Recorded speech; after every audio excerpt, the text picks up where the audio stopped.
Prisoner B-3087, Dachau Concentration Camp, 1945. Chapter 29.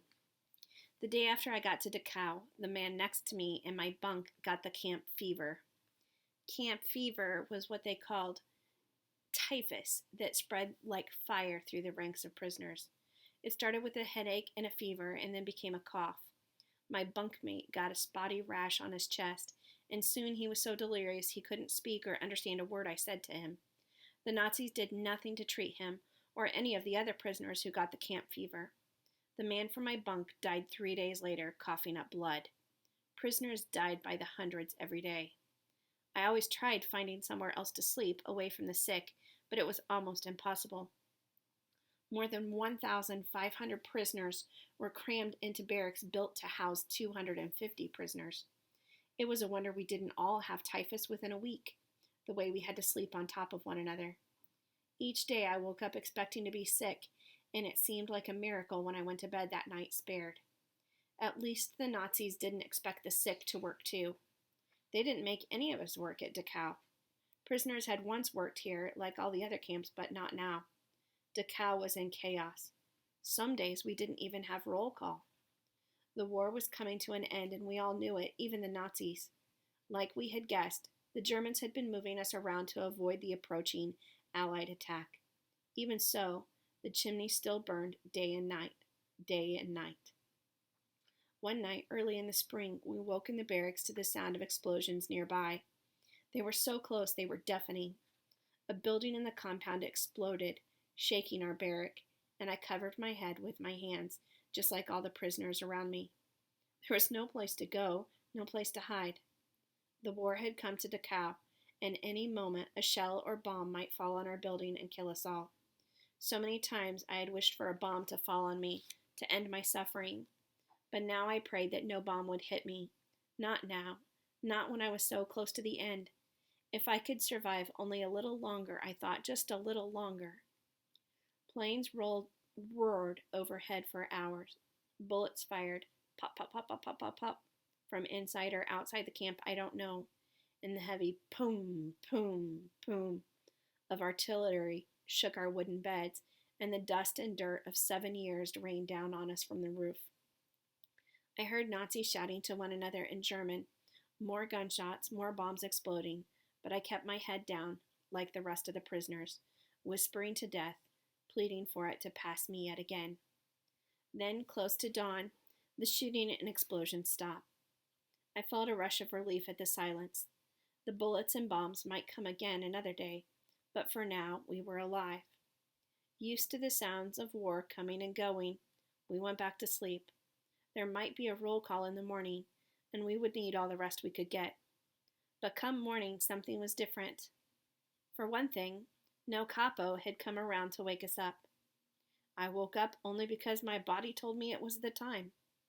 As everyone stirred in their sleeping shelves, we looked around at one another, wondering where our jailers were. One of the prisoners crept to the door and peeked outside. There aren't any guards, he told us. I don't see any guards. What trick was this? I didn't believe it. Slowly, we all climbed from our shelves and looked out the windows and doors. The man was right. There wasn't a capo or an SS officer to be seen. Prisoners staggered out of each of the barracks, looking this way and that, waiting for the Nazis to jump out and start shooting us. But the camp was empty. The Nazis had fled in the night. I staggered into the yard, and there I stood. I didn't know what to do. None of us did. For so many years, we had only done what we were told. That was the only way to survive. Now I was on my own. I could walk right up to the front gates of the camp and walk away. But where would I go? What would I do? My home was in Krakow, hundreds of kilometers away. And what was home anymore? I had no family to go back to, no apartment that still belonged to me. I had no possessions or belongings, and even if I tried to go back, who would help me get there? Who would give me real clothes? Who would feed me? Who would be a friend to me, a Jew, when no one had stood up for me to begin with? The grim reality set in. We were free, but we were still Jews in a land that hated us, that had stolen everything we owned and had taken our families and put us in camps and gassed us and cremated our bodies.